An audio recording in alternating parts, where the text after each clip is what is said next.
Welcome to mathematical chart students. आज हम sequence and series semester 4 BSc second BA second chapter में exercise 2.1 को आज हम कवर करें। तो पहली डेफिनेशंस से हम इस चैप्टर को शुरू करते हैं। पहली डेफिनेशन है आपके पास कन्वर्जेंट सीक्वेंस। कन्वर्जेंट सीक्वेंस का मतलब होता है कि कोई सीक्वेंस है वो किसी पॉइंट के ऊपर जाके कन्वर्ज कर जाए। मीन्स ये मान लीजिए आपके पास एक रियल लाइन है और यहाँ पे कोई सीक्वेंस है। सीक्वेंस मान लेते हैं हम, कोई एन सीक्वेंस है और कोई एक नंबर है एल। ठीक है, उस रियल नंबर एल के ऊपर ये सीक्वेंस कन्वर्ज कर जाएगी। कब कन्वर्ज कर जाएगी? कि जब यहाँ पे कोई एप्सिलॉन हो जीरो से बड़ा, यानी कि कोई स्मॉलर क्वांटिटी हो जीरो से बड़ा लेकिन पॉजिटिव हो। ठीक है, उसके बाद क्या करें तो कोई हमें क्या मिल जाए कि जो ए एन है ना, nth टर्म जो है, nth टर्म, उसमें से एल हम सब्ट्रैक्ट कर दें और मोड कर दे उसका, और वो जो ए एन माइनस एल जो है उसका मोड एप्सिलॉन से छोटा हो। किसके लिए? किसी एम के लिए। और वो किसके ऊपर डिपेंड करता हो? Depending on epsilon, depending upon epsilon. Epsilon के ऊपर डिपेंड करता हुआ ऐसा कोई एम मिल जाए हमें कि उस एम से सारे के सारे जो बड़े नंबर हैं या उस एम के बराबर जो नंबर है, बराबर नंबर की जो टर्म्स हैं, उनमें से अगर एल को घटाए हम तो उसका मोड एप्सिलॉन से छोटा आ जाए। यानी कि वो उस नंबर के ऊपर ऑलमोस्ट कन्वर्ज करते जा रहे, उसकी तरफ चलते चले जा रहे हैं। और वो जो नंबर है ये तो एक खास तरह का नंबर है एल, जिसके ऊपर वो जो सीक्वेंस है वो कन्वर्ज करी है। उस खास तरह के नंबर का कोई ना कोई नाम दे देना चाहिए। तो उस नंबर को क्या कह देते हैं? Limit. Limit of a sequence. किस sequence? Limit of a sequence A n. वो जो सीक्वेंस ए एन थी ना जिसके ऊपर कन्वर्ज हुई थी, उसका लिमिट कह देते हैं। किसको? इस एल को, जिस रियल नंबर के ऊपर ये कन्वर्ज करी थी। तो कोई जो सीक्वेंस है, कोई भी सीक्वेंस है, वो तीन तरह से बिहेव करेगी। कितनी तरह से बिहेव करेगी? तीन तरह से बिहेव करेगी वो। किस किस तरह से? नंबर एक, वो सीक्वेंस कन्वर्जेंट हो सकती है। वो सीक्वेंस कन्वर्जेंट हो सकती है। वो सीक्वेंस डाइवर्जेंट भी हो सकती है। और वो जो सीक्वेंस है वो ओसिलेटरी भी हो सकती है। Sequence can be also oscillatory sequence. oscillatory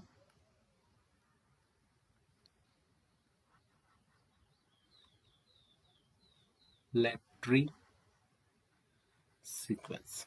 वो सीक्वेंस कन्वर्जेंट हो सकती है, डाइवर्जेंट हो सकती है और ओसिलेटरी हो सकती है। आज के लेक्चर में हम कन्वर्जेंट, डाइवर्जेंट और ओसिलेटरी की डेफिनेशंस पढ़ेंगे। इन तीनों की डेफिनेशंस पढ़ेंगे और क्या करेंगे, इन तीनों के ऊपर कुछ थ्योरम्स हैं। मेनली हम जो थ्योरम करेंगे वो कन्वर्जेंट के ऊपर करेंगे। कन्वर्जेंट का जो पॉइंट है वही सबसे इंपॉर्टेंट है आज के लेक्चर में। डाइवर्जेंट और ऑसिलेटरी की डेफिनेशन पढ़ेंगे। इसकी मैनुअली हम कर सकते हैं इसकी कुछ डेफिनेशंस। तो डेफिनेशंस के बाद क्या करेंगे? थ्योरम्स करेंगे। थ्योरम के बाद कुछ एग्जांपल होंगे जो कि कन्वर्जेंट, डाइवर्जेंट और ऑसिलेटरी तीनों के ऊपर डिपेंड होंगे। क्या उनके एग्जांपल्स? तो कन्वर्जेंट की डेफिनेशन ये थी। इस कन्वर्जेंट की डेफिनेशन को थोड़ा सा और आगे समझाने के लिए मान लीजिए आपके पास कोई एक है सीक्वेंस, और वो जो सीक्वेंस है वो किस तरह की है? ए एन टाइप की सीक्वेंस है, और उसकी जो nth टर्म है वो है 1/n।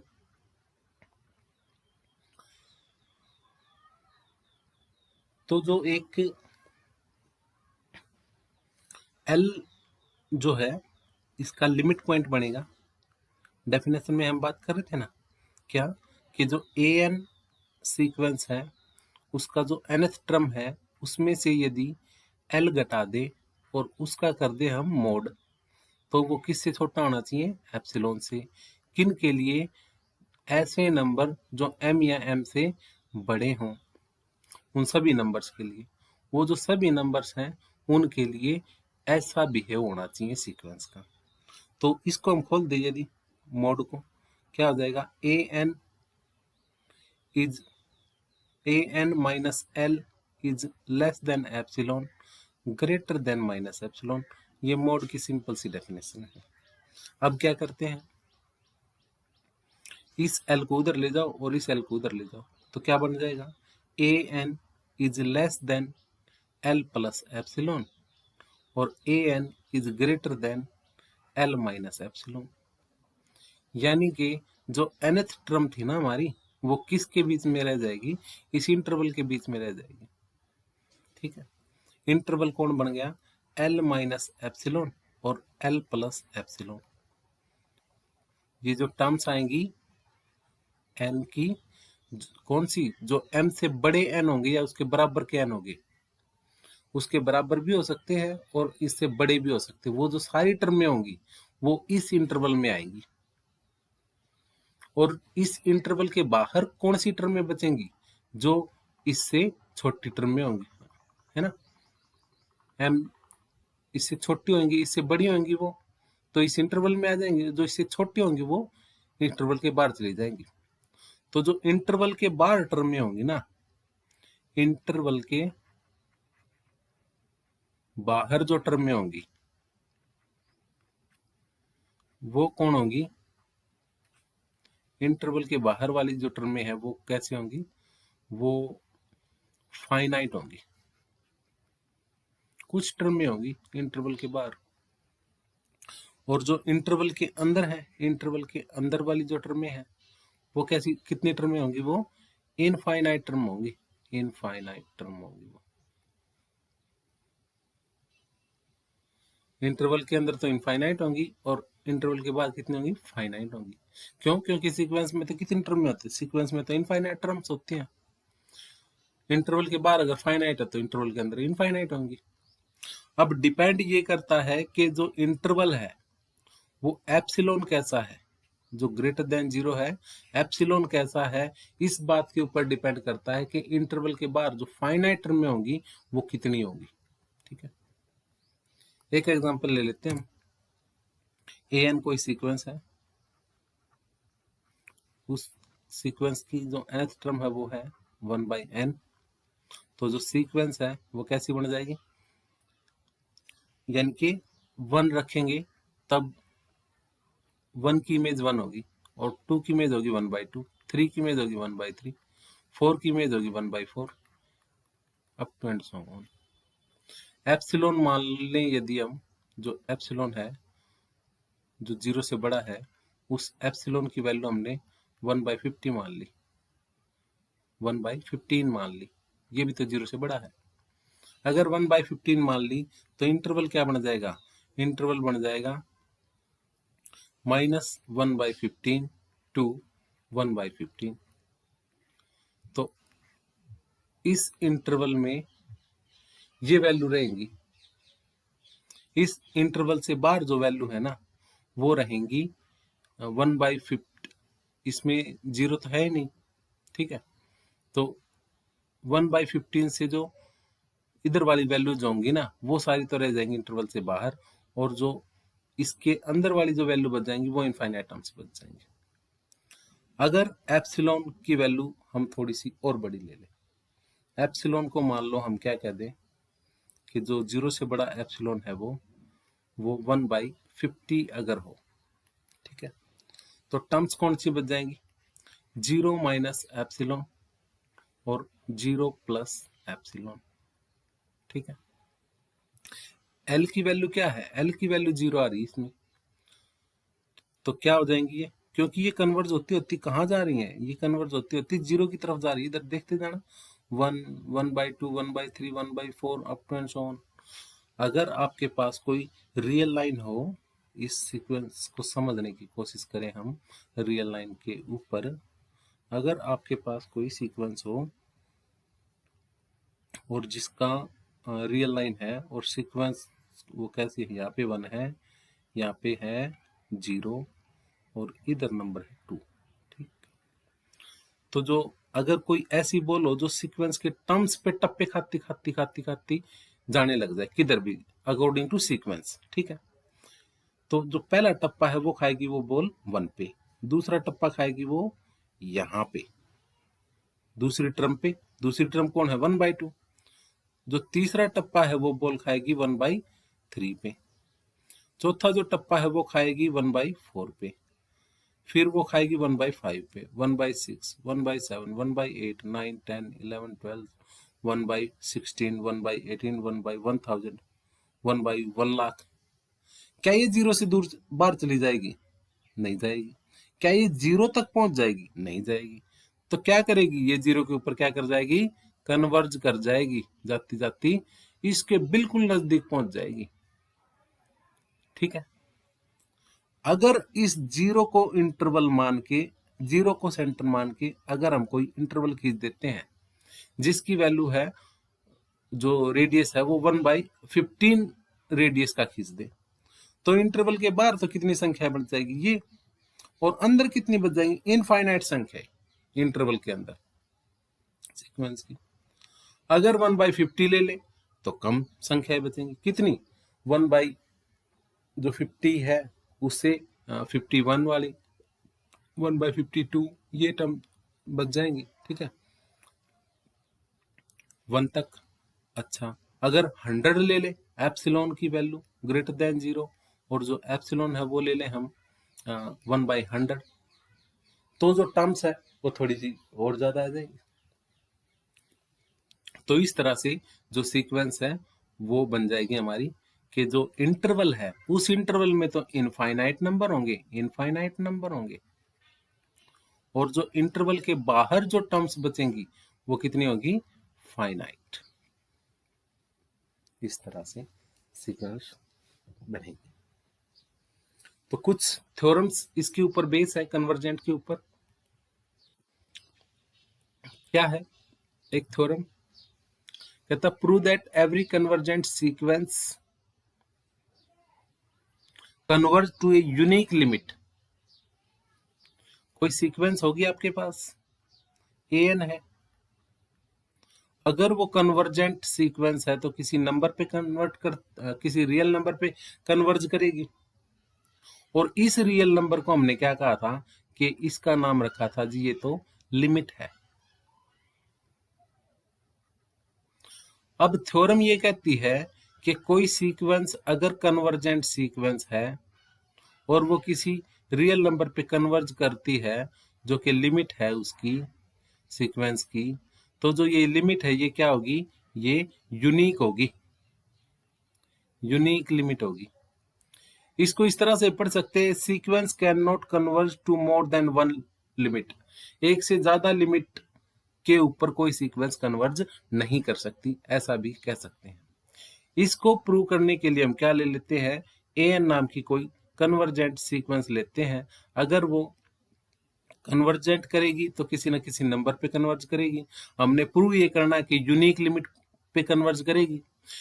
तो हम मान के चल पड़ते हैं कि वो जो सीक्वेंस है कन्वर्ज कर रही है, दो डिस्टिंक्ट रियल नंबर के ऊपर कन्वर्ज कर रही है। एक तो एल के ऊपर कन्वर्ज करगी और एक वो करगी एल डैश के ऊपर।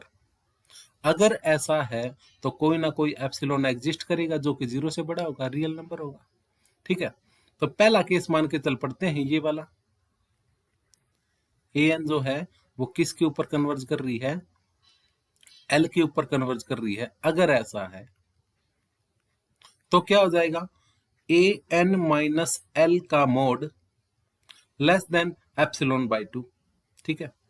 अगर कोई वैल्यू एप्सिलॉन से छोटी है और उसको हम एप्सिलॉन बाई 2 से भी छोटी कर दें तो वो एप्सिलॉन से तो छोटी होगी ही, किन के लिए? उन सभी m1 के लिए जो कि n या n से छोटे हैं, या फिर कह ले उन सभी n टर्म्स के लिए जो कि m1 से बड़ी टर्म है। दूसरा केस मान के चल पड़ते हैं कि जो an है वो l डैश के ऊपर कन्वर्ज करती है। अगर an l डैश के ऊपर कन्वर्ज करती है तो an minus l dash is also less than epsilon by 2, क्योंकि अगर कोई वैल्यू एप्सिलॉन बाई 2 से छोटी होगी तो वो एप्सिलॉन से तो छोटी होगी। क्यों? क्योंकि एप्सिलॉन बाई 2 तो एप्सिलॉन का आधा है।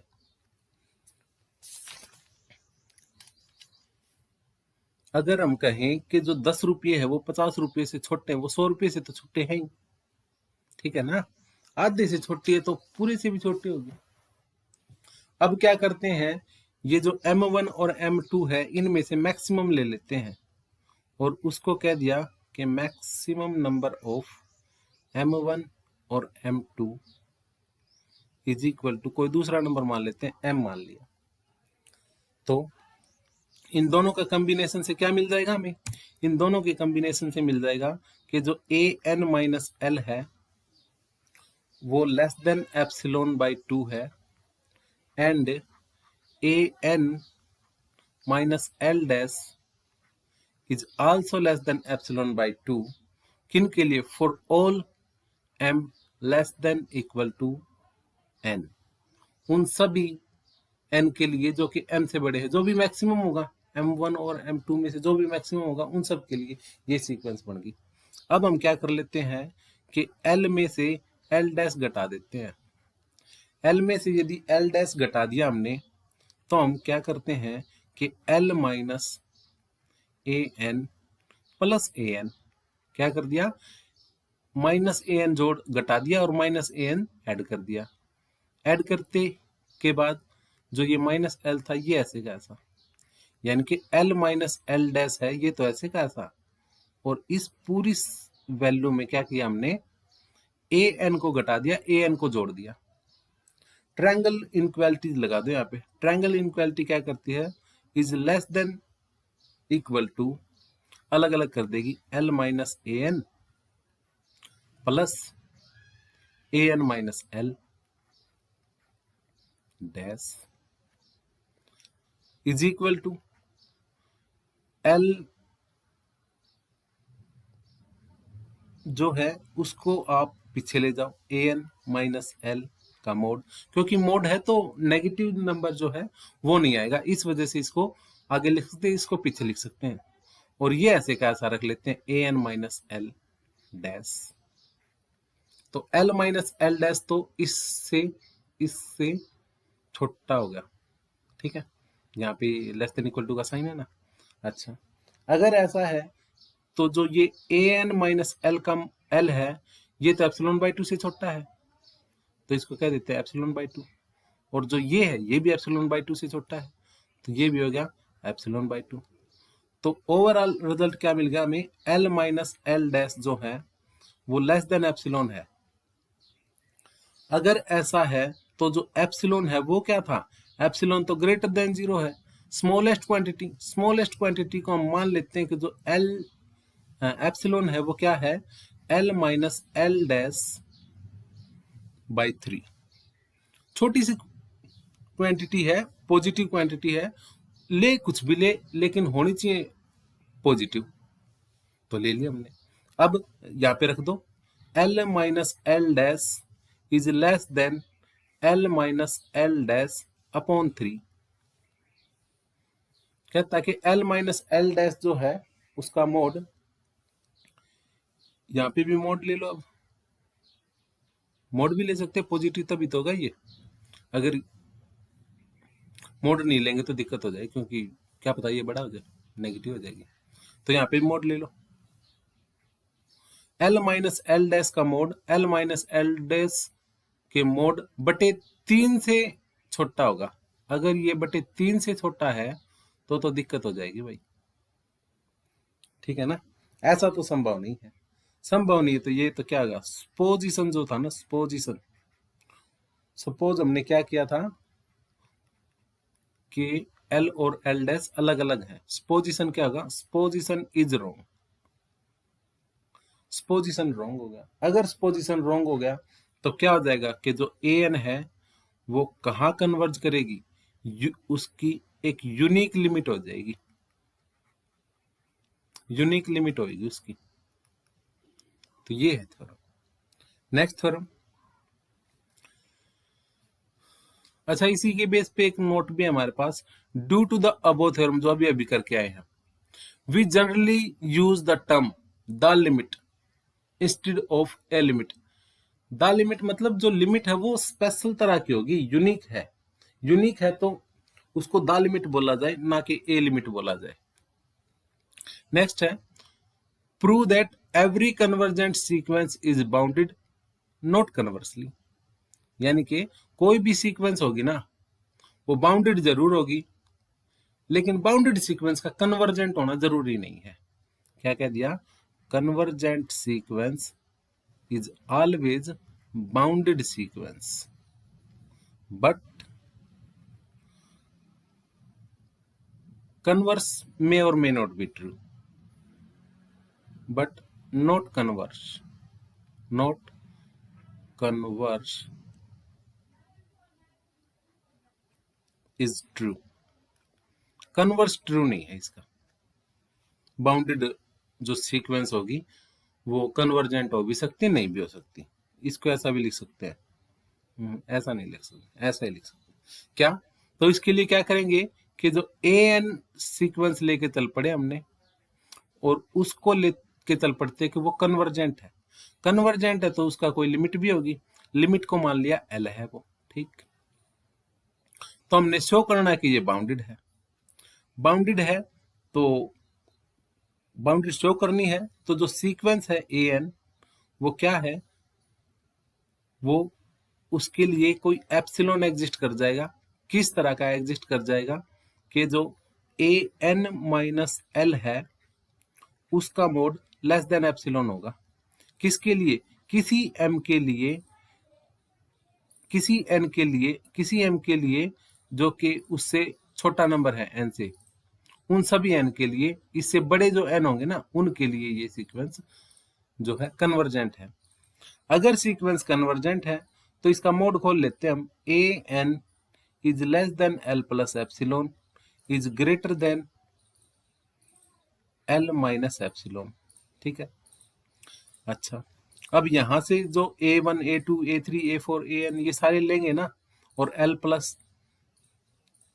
प्लस एप्सिलॉन तक, इसको खोल के रख लेते हैं एक बार।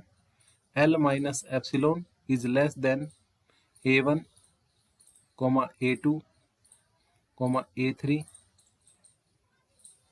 और up to and so on sequence तक। कहां से?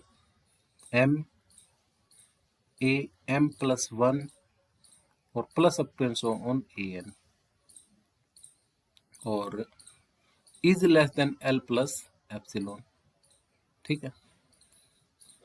अब क्या लेके चल पड़ते हैं कि जो यहां से लेके ना एम से जो कम नंबर है उन सब का मिनिमम ले लिया। किसका?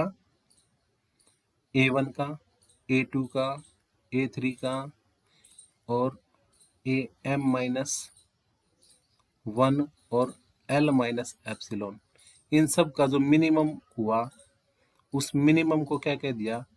उस मिनिमम को कोई नाम दे दिया, टी कह दिया उसको, ठीक है, स्मॉल टी। इसी तरह से इनसे जो ये सारी वैल्यू है इनका जो मैक्सिमम हुआ उसको, मैक्सिमम को क्या कह देंगे? मैक्सिमम को कह देंगे हम कैपिटल टी, ठीक है। अगर तो फिर ये क्या बच जाएगा कि इन सब का जो मिनिमम और जो मैक्सिमम है उसके बीच में सीक्वेंस हो जाएगी ना। तो जो ए एन है वो less than equal to capital t और greater than equal to small t. ये तो किसकी डेफिनेशन है? ये तो डेफिनेशन है जी बाउंडेड की।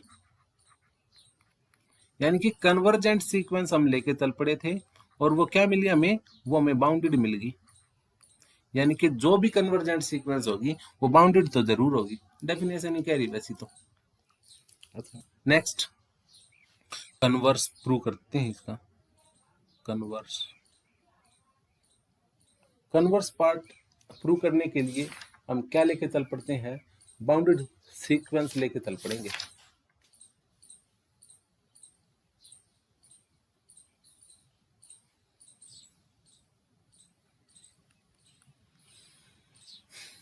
मान लीजिए हमने कोई बाउंडेड सीक्वेंस ले ली जो कि है -1 की पावर n an जो सीक्वेंस है वो ऐसी है और उसकी nth टर्म ये। अब ये जो सीक्वेंस है इसको खोल लेते हैं।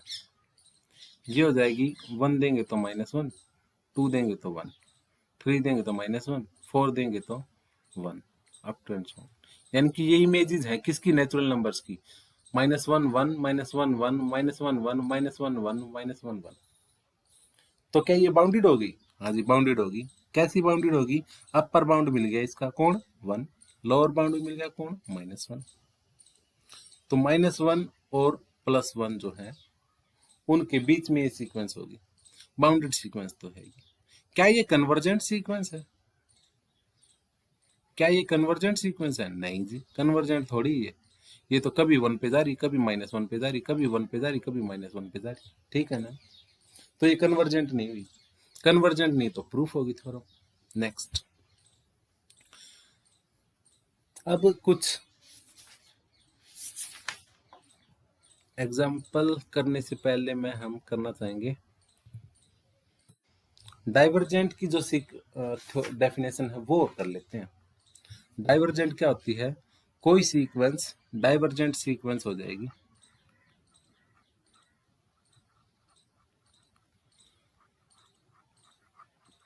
कब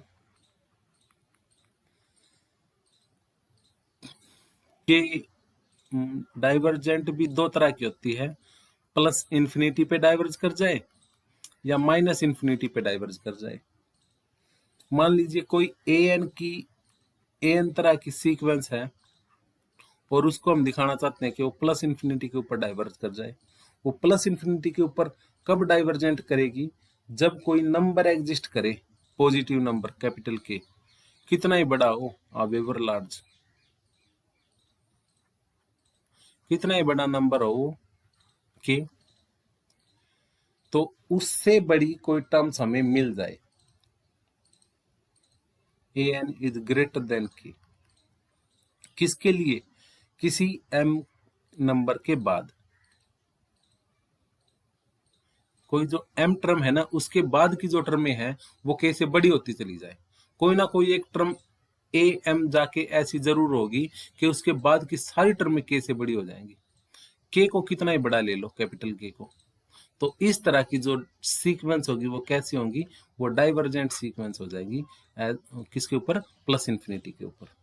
नेक्स्ट है कि an आपके पास कोई सीक्वेंस है, वो माइनस इन्फिनिटी के ऊपर डाइवर्जेंट कब हो जाएगी? जब हमें कोई स्मॉल के नंबर मिले, किसा? वो कितना ही छोटा हो, हावेवर स्मॉल, कितना ही छोटा नंबर मिल जाए कि कैसा कि जो nth टर्म है ना वो उससे भी छोटी हो, कि कोई एक ऐसा नंबर मिल जाए m कि वो जो am वाली टर्में है उसके बाद की सारी टर्में k से छोटी होती चली जाए, k को चाहे कितना ही छोटा ले लो, तो ये माइनस इन्फिनिटी के ऊपर डाइवर्जेंट कर जाएगी।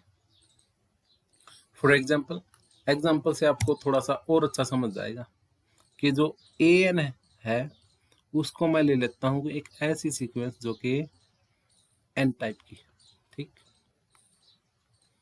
अब ये किसके ऊपर कन्वर्ज करेगी? सीक्वेंस को बना के देख लो, सब समझ में आ जाएगा। 1 2 3 4 5 6 7 up to and so on, कह दो नहीं आया समझ में। अगर ऐसी कोई सीक्वेंस है तो वो किधर जा रही है? क्या वो किसी नंबर के ऊपर जाके के बिल्कुल पास चली जाएगी? कि ना, किसी नंबर के बिल्कुल पास नहीं जाएगी, ये तो बढ़ती चली जाएगी, इन्फिनिटी की तरफ जाएगी, प्लस इन्फिनिटी की ऊपर, ठीक है। अच्छा, इसकी रियल लाइन के ऊपर देख लेते हैं, रियल लाइन पे एग्जिस्टेंस देख लेते हैं कि 1 2 3 4 5 6 7 8 9 10 11 12।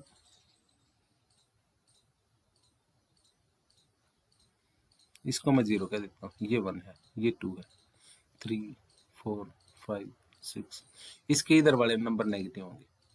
तो जो ये सीक्वेंस बनी है, अगर कोई आपके पास बॉल हो, ऐसी बॉल जो कि क्या करे, सीक्वेंस के हर एक टर्म के ऊपर टप्पा खाए, तो वो तो पहली बॉल है, यहाँ पे टप्पा खाएगी, इसके बाद वो यहाँ टप्पा खाएगी, इसके बाद वो यहाँ टप्पा खाएगी, फिर यहाँ टप्पा खाएगी, फिर यहाँ टप्पा खाएगा, फिर यहाँ, फिर यहाँ, फिर यहाँ, फिर यहाँ।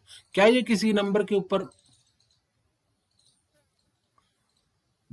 पहुंच जाएगी? क्या नहीं पहुंचेगी। कहाँ जाती चली जाए, उसके नजदीक पहुंच जाए किसी नंबर के? ना, ना ये किसी नंबर के नजदीक पहुंचे, ना ये किसी नंबर के ऊपर पहुंचे। ये तो उधर चलती चली जाएगी, प्लस इन्फिनिटी के ऊपर। टर्म्स इसकी बढ़ती जा रही है, बड़ी होती जा रही है, तो प्लस इन्फिनिटी के ऊपर पहुंच जाएगी। अच्छा, अगर कोई ऐसा और एग्जांपल ले कि जो ए एन है वो कैसा हो, ए एन जो है वो 2n है, तो क्या हो जाएगी? 2 4 6 8 10, इस तरह की। ये भी एक डाइवर्जेंट सीक्वेंस का एग्जांपल है। अगर हम ले ले कि जो ए एन है वो कैसा होगा, वो ले ले हम -n, तो वो कैसी हो जाएगी? -1 -2 -3 -4। ये माइनस इन्फिनिटी के ऊपर डाइवर्ज कर जाएगी, माइनस इन्फिनिटी के ऊपर डाइवर्जेंट होगी है। तो इससे आप समझ ही गए होंगे कि डाइवर्जेंट सीक्वेंस कैसी होती है। नेक्स्ट आपके पास ओसिलेटिंग सीक्वेंस। ओसिलेटरी सीक्वेंस कैसी होती है? एक ऐसी सीक्वेंस को हम ओसिलेटरी सीक्वेंस कहते हैं। क्या? ओसिलेटरी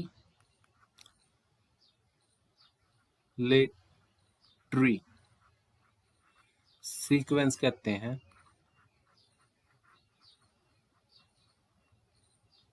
ओसिलेटरी सीक्वेंस कहेंगे एक सीक्वेंस को जो कि ना तो कन्वर्जेंट हो, ना तो कन्वर्जेंट हो, और ना ही वो कैसी हो, ना ही वो डाइवर्जेंट हो। ना तो कन्वर्जेंट हो, ना डाइवर्जेंट हो, ऐसी सीक्वेंस को हम क्या कह देंगे? Oscillatory sequence. ये नंबर 1 बात है। नंबर 2 बात क्या है कि जो ओसिलेटरी सीक्वेंस है ना, वो 2 तरह की होती है। एक तो होती है finite oscillatory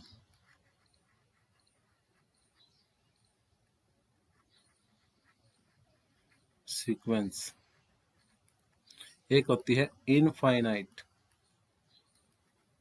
oscillatory sequence. Finite oscillatory sequence का मतलब है कि वो बाउंडेड हो और ओसिलेटरी हो। फाइनाइट ओसिलेटरी सीक्वेंस का मतलब है कि वो कैसी हो? बाउंडेड हो और ओसिलेटरी हो, साथ साथ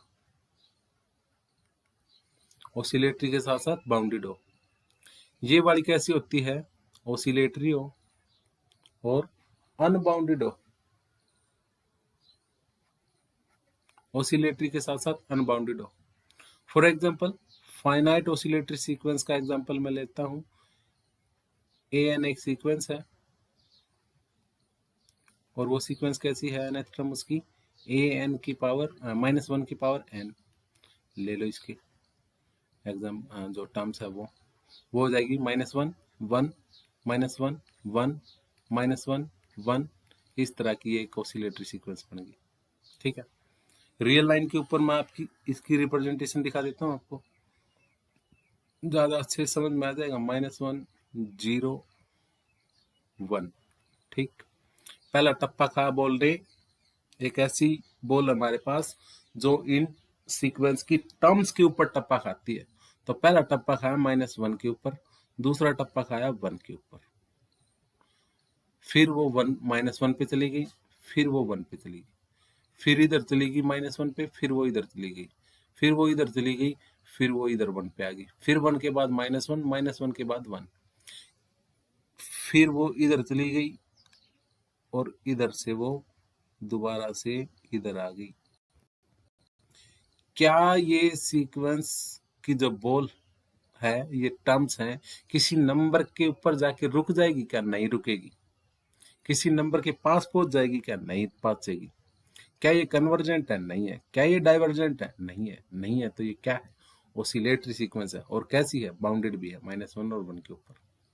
तो इस तरह की सीक्वेंस को क्या कहेंगे? Oscillatory bounded sequence. नेक्स्ट है, आपके पास कोई ऐसी सीक्वेंस है जो कि इनफाइनाइटली ओसिलेटरी है। इनफाइनाइटली ओसिलेटरी सीक्वेंस का कोई एग्जांपल देख लेते हैं। तो इनफाइनाइटली ओसिलेटरी सीक्वेंस का एग्जांपल, वो अनबाउंडेड होनी चाहिए। कैसी? कि एन सीक्वेंस ले ली, वो कैसी है? -1 प्लस n,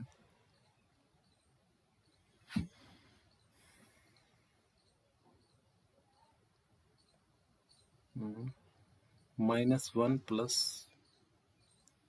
-1 की पावर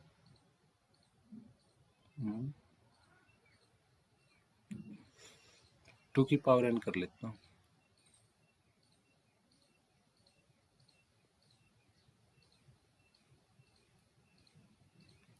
-2 की पावर n कर लेता हूँ मैं। इस तरह की सीक्वेंस बन जाए। सीक्वेंस कैसी बनेगी देखते हैं इसकी। सीक्वेंस बनेगी, 1 लेंगे तो आ जाएगा 1, 2, 2 लेंगे तो आ जाएगा 4, 3 लेंगे तो -8, 4 लेंगे तो +16, 5 लेंगे तो -32, up to and so on 64, 126 of negative, इस तरह के टर्म्स। अच्छा, इसकी जो रियल लाइन की रिप्रेजेंटेशन है वो कैसी होगी? पहला टप्पा खाएगी एक बॉल 2 के ऊपर, -2 के ऊपर। दूसरा टप्पा खाएगी वो 4 के ऊपर। तीसरा टप्पा खाएगी वो सीधा जाके 8 के ऊपर, माइनस का होगा जो कि। और चौथा टप्पा खाएगी वो सीधा 16 के ऊपर। फिर वो माइनस के 32 के ऊपर टप्पा खाएगी और फिर वो कहाँ चली जाएगी? 64 के ऊपर प्लस का। ठीक है। क्या ये किसी नंबर के ऊपर जाके मिल जाएगी क्या? नहीं मिलेगी। क्या ये बाउंडेड है क्या? ये बाउंडेड भी नहीं है। तो ये अनबाउंडेड है। कैसी है? अनबाउंडेड है। कन्वर्जेंट नहीं है। कन्वर्जेंट नहीं है। डाइवर्जेंट नहीं है। डाइवर्जेंट भी नहीं है ये। कन्वर्जेंट भी नहीं है। अनबाउंडेड भी है। तो ये कैसी होगी? इनफाइनाइट ओसिलेटरी सीक्वेंस हो गई है। नेक्स्ट, अब आ जाओ आप एग्जांपल्स के ऊपर। एग्जांपल आसान आसान है वैसे तो, कर ही लोगे। तो पहला एग्जांपल मैं आपको दिखा देता हूँ, वो है list the first 5 term of a following sequence.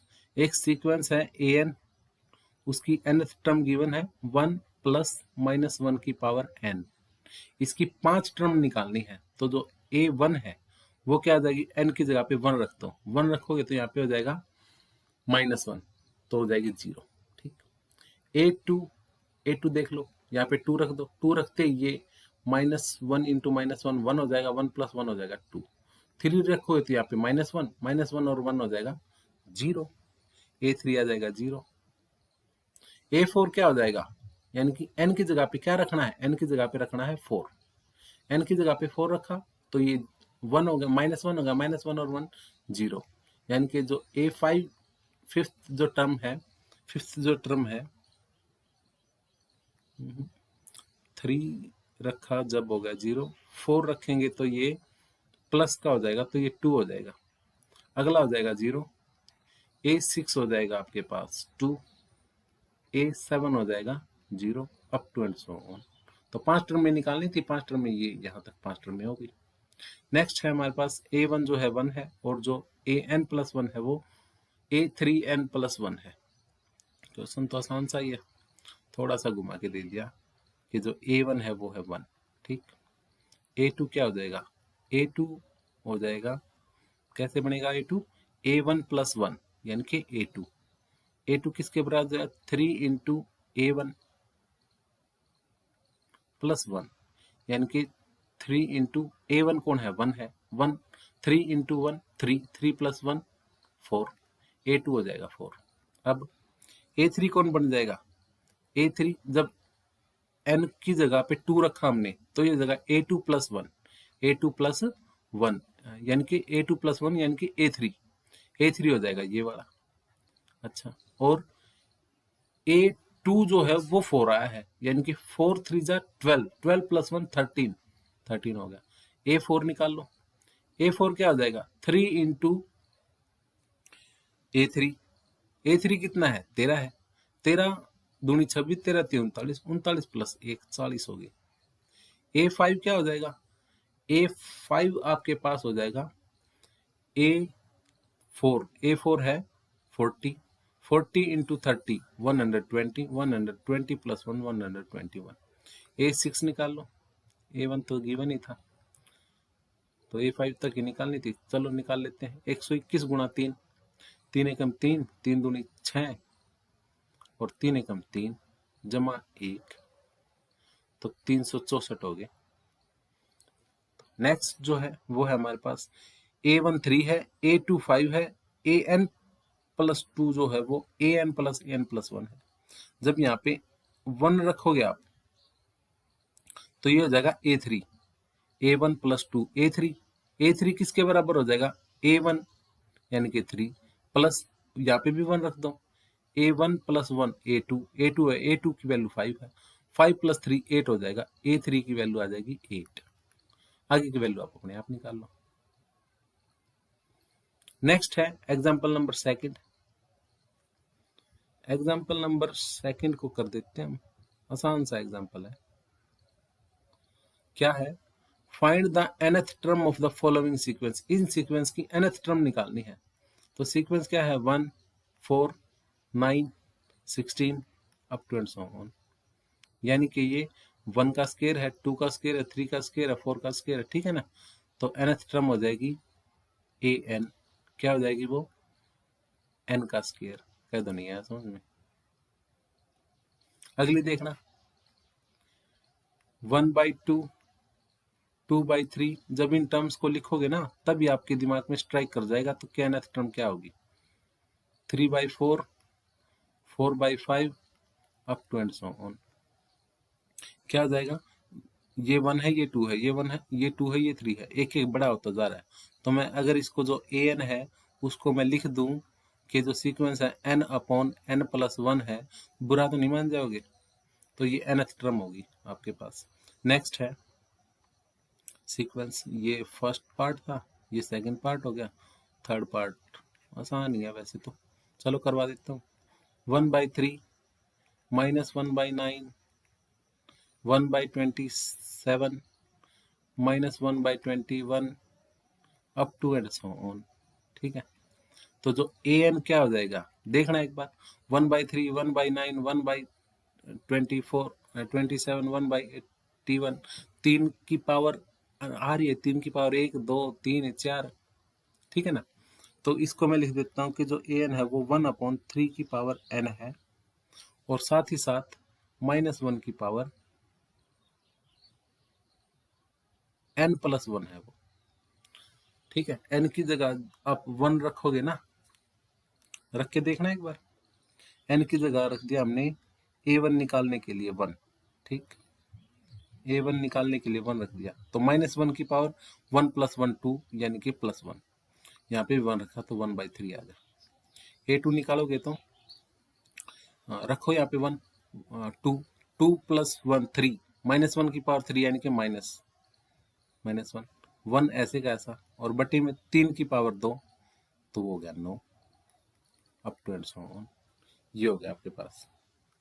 Next example है, ये भी आसान एग्जांपल है। क्या कहता है कि discuss the boundedness of a following sequence where n is given, n तो गिवन है और उसकी बाउंडेडनेस बतानी है।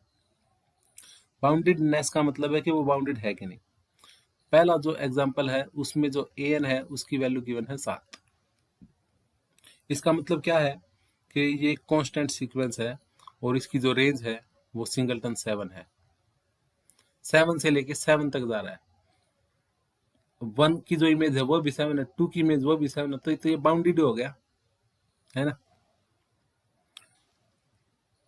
अच्छा, दूसरा जो क्वेश्चन है पार्ट देखना, थर्ड क्वेश्चन का दूसरा पार्ट वो है an is equal to 2n+3।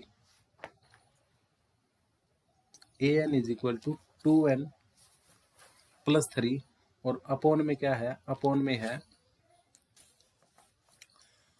3n+4।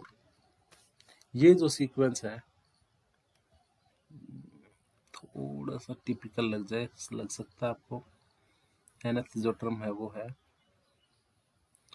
2n+3 upon 3n+4। आप क्या करो, ये सीक्वेंस n की वैल्यू हम क्या ले सकते हैं, नेचुरल नंबर लेनी है। 1 ले लो, 2 ले लो, 3 ले लो, 0 से बड़ी रहेगी ना। ठीक है, तो एक बात तो ये है कि ये 0 से बड़ी है पूरी की पूरी टर्म। ठीक, चाहे n की वैल्यू कुछ भी ले लो 0 से बड़ी आएगी। तो लोअर बाउंड इसका 0 हो गया, यानी कि an जो है वो ग्रेटर देन 0 हो गया, ग्रेटर देन 0 हो गया ये। अच्छा, अब अपर बाउंड देख लेते हैं इसका। अपर बाउंड के लिए क्या करते हैं कि जो 2n+3 है और 3n+4 है, इस ऊपर वाले को हम 3n+1 बना के देख लेते हैं। जो यहाँ पे है 2n, यहाँ है 3n, तो 2n में एक n जोड़ देंगे, है ना। एक n जोड़ते ही हमें क्या मिल जाएगा, 2n मिल जाएगा। तो मैं यहाँ लिख देता हूँ 3n और यहाँ मैं घटा देता हूँ n। ठीक है ना, तो 2n माइनस n हमारा 3n माइनस n हो गया 2n। अच्छा, यहाँ पे है 4 और यहाँ है 3, तो मैं इस 4 यहाँ लिख देता हूँ, 4 यहाँ लिख देता हूँ -1, तो 4 - 1 हो गया 3। नीचे ऐसा कैसा 3n+4, ये ऐसे कैसा इम्प्लाइज क्या कर दिया, 3n+4 को एक साथ लिख लेता हूँ, 3n+4 को।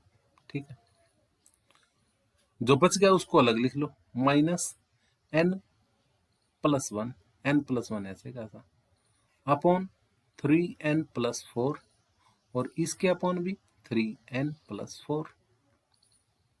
काट दो इसको, ये तो हो जाएगा 1 - n+1 अपॉन 3n+4।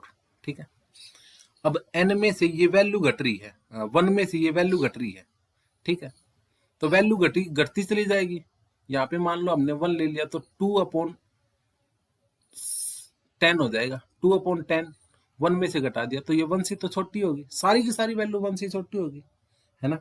तो जो an है वो 1 से छोटा होगा, nth टर्म जो है वो 1 से छोटी है और 0 से बड़ी है, तो इसकी जो बाउंडेडनेस होगी वो ये होगी 0 to 1। ये भी बाउंडेड सीक्वेंस है। अपर बाउंड इसका 1 है और जो लोअर बाउंड है वो 0 है। अपर बाउंड और लोअर बाउंड अगर मिल गया हमें तो हमें क्या मिल जाएगा, तो उसकी बाउंडेडनेस का पता चल जाएगा।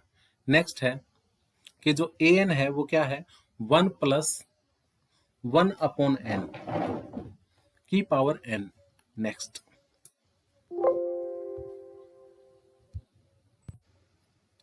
an क्या ले लिया, an is equal to 1 + 1/n, इसकी पावर ले ली n। अब क्या करो, आप इसको एक्सपेंड कर लो बाइनोमियल थ्योरम से। Expanding by binomial theorem.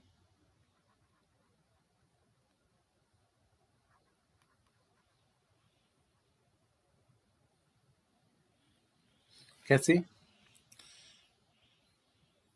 a + b की पावर n अगर होती है तो उसको बाइनोमियल थ्योरम से कैसे एक्सपेंड करते हैं, n सी 0 ए की पावर 0 इंटू बी की power n plus n c 1 a की पावर 1 बी की power n minus 1 plus up to and so on n c r a की पावर r बी की power n minus r plus up to and so on plus n c n a की power n b की power 0 n minus n 0 ही होता है। तो ये है बाइनोमियल थ्योरम। इस बाइनोमियल थ्योरम से इसको एक्सपेंड कर लेते हैं, यानी कि a की जगह 1 और b की जगह 1/n रख दो। तो जो an है वो क्या बन जाएगी, an is equal to 1 plus n into 1/n n into 1/n plus देखो nc0 क्या होता है 1, 1 की पावर 0 1, 1/n की पावर n गलत लिख दिया यहाँ पे n आएगा और यहाँ पे आएगा 0, यहाँ पे आएगा n माइनस 1, यहाँ पे आएगा 1। इस तरह से ये बन जाएगी। यहाँ आ जाएगा n माइनस r और यहाँ आ जाएगा r, यहाँ आ जाएगा 0 और यहाँ आ जाएगा n। तो plus up to and so on यहाँ आ जाएगा n into n minus 1/2 factorial NC 2 खोलोगे तब और 1/n square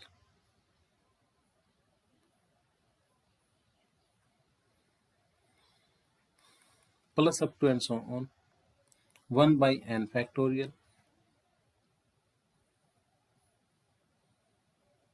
into 1 minus 1/n 1 minus 2/n up to and so on 1 minus n minus 1/n।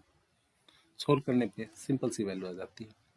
अब क्या करते हैं कि जो an है वो क्या है, वो लेस देन है किससे, 1 प्लस 1, n से n कट के 1 हो गया ना, अच्छा प्लस ये भी कट जाएगा n से n प्लस 1/2 फैक्टोरियल जो भी वैल्यू होगी, लेकिन 1/2 को ले लिया हमने यहाँ पे।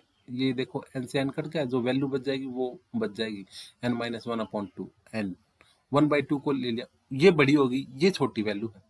क्यों क्यों क्योंकि इसमें 1/2 है और इसमें ये भी ऐड है। तो क्या हो जाएगा plus 1/3 factorial plus 1/4 factorial plus up to and so on plus 1/n factorial. अच्छा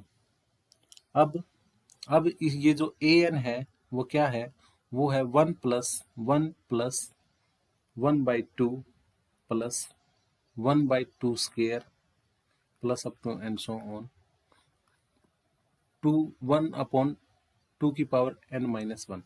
यानी कि जो ये वैल्यू है ये तो 1 के बराबर होगी, ये 1 के बराबर होगी, ये 1/2 के बराबर, ये हो जाएगा 3 फैक्टोरियल। 3 फैक्टोरियल तो 2 की पावर 2 से छोटा होता है। 4 फैक्टोरियल वो भी 2 की पावर 3 से छोटा, n फैक्टोरियल वो भी 2 की पावर n माइनस 1 से छोटा होता है। तो ये और छोटी वैल्यू ले ली हमने। ये जो इससे बड़ी वैल्यू तो इससे छोटी हो गई। तो ये ओवरऑल वैल्यू क्या बन गई, ये ओवरऑल वैल्यू बन गई कि जो ये है वो 1 plus sum of n term, sum of n terms of GP, GP की n टर्म का सम है ये, ठीक है।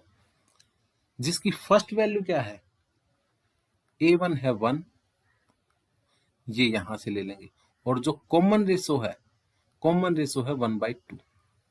अगर हमें फर्स्ट टर्म और कॉमन रेशो पता हो तो हम सम निकाल सकते हैं, एस एन निकाल सकते हैं।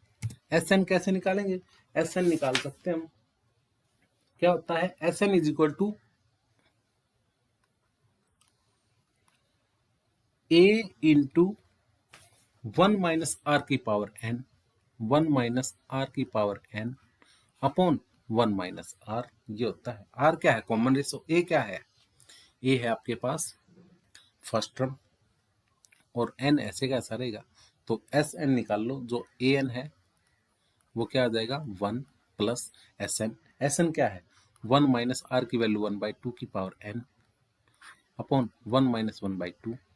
सोल्व कर लो इसको, सोल्व करेंगे तो 1/2, 1 - 1/2 1/2 हो जाएगा, 1/2 ऊपर चला जाएगा, ए एन क्या मिल जाएगा, ए एन मिल जाएगा हमें 1 + 2 ऊपर चला गया, और इसमें क्या बच गया, इसमें बच गया 1/1 - 1/2 की पावर n। अच्छा, अब ये 2 को अंदर ले जाओ, 2 को अंदर ले जाओ तो 1 + 2 और -2/2 की पावर n। अच्छा, अब और सोल्व कर लो इसको, 1 + 2 तो कितना हो गया 3 -2/2 की पावर n। ठीक है, 3 में से ये वैल्यू घट रही है 2/2 की पावर n, यानी कि ये 3 से सारी की सारी वैल्यू छोटी होगी, जो ए एन है वो क्या होगा 3 से छोटा होगा।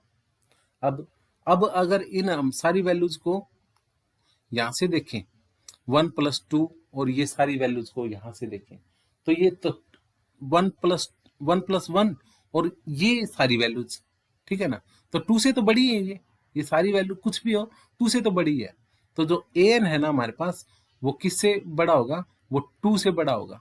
तो बाउंडेडनेस का पता चल गया ना हमें कि वो 2 से तो बड़ा होगा 3 से छोटा होगा, यानी कि अपर बाउंड उसका 3 है और जो लोअर बाउंड है वो 2 मिल गया हमें। अब एग्जाम्पल नंबर 7 पे आ जाओ आप लोग, एक आसान सा एग्जाम्पल है, केयू के 2017 में पूछा गया, ऐसे एग्जाम्पल पूछ सकता है कि कोई एग्जाम्पल बताओ, क्यों वो इसको दे ही ना, क्वेश्चन को दे ही ना, पूछे कि एग्जाम्पल बता दो, कैसा,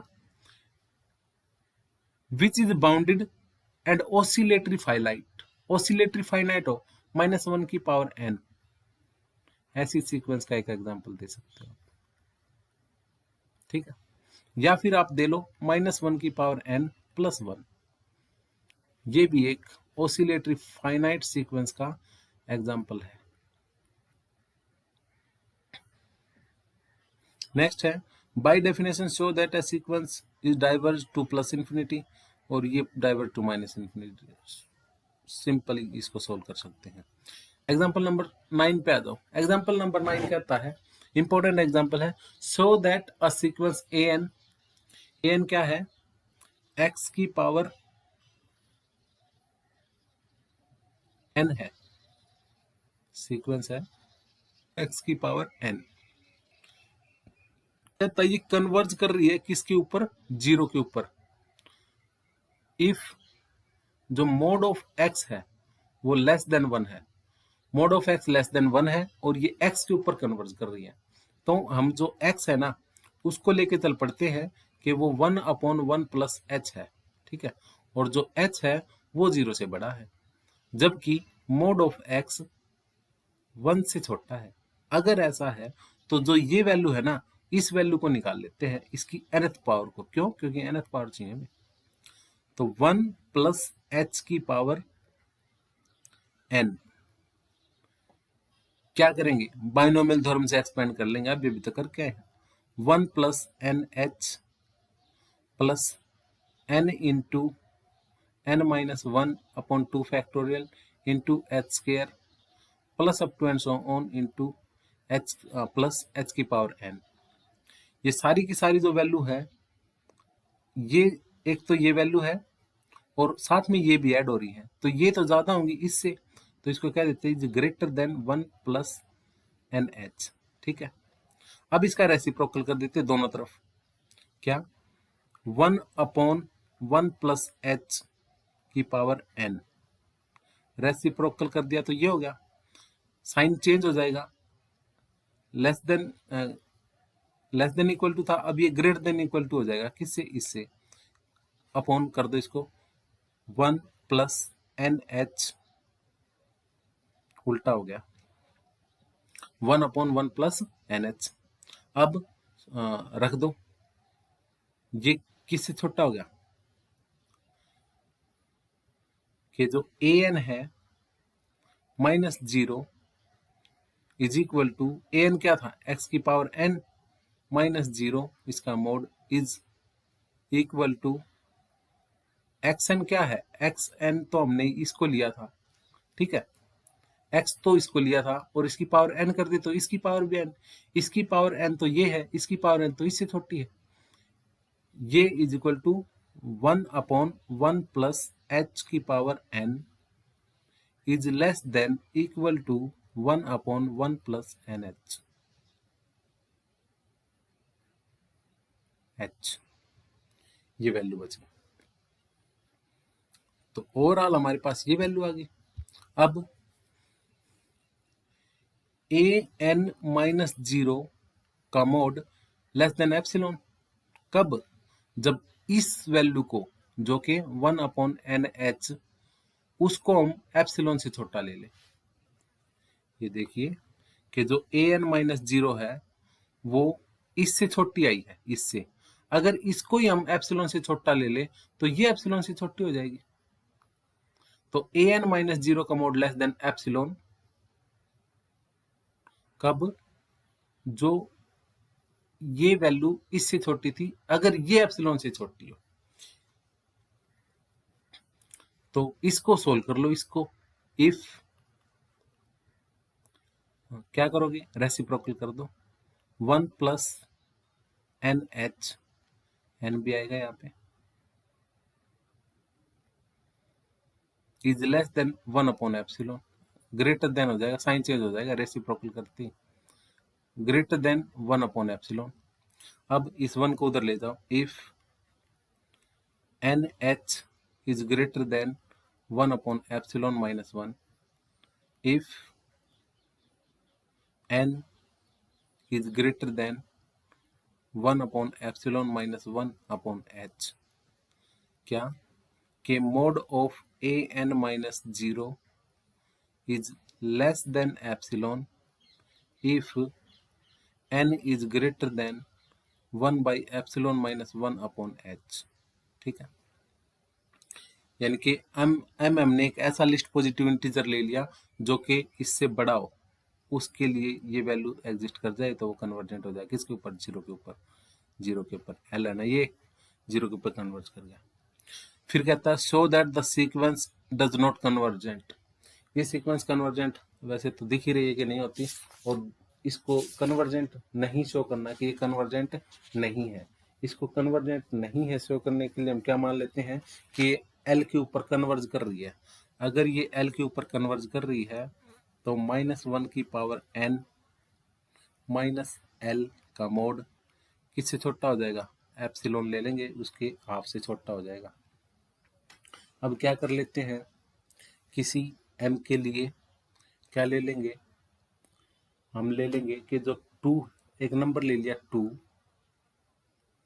वो किसके बराबर हो जाएगा, वो हो जाएगा -1 की पावर n+1 माइनस -1 की पावर n, ठीक। अब इसमें क्या करेंगे, -l करते हैं, +l कर देंगे। अब ट्रायंगल इनक्वालिटी से घटा देंगे, उनको अलग अलग कर लेंगे, और अलग अलग करने के बाद ये किससे छोटी हो जाएगी, ε/2 + ε/2 एप्सिलॉन।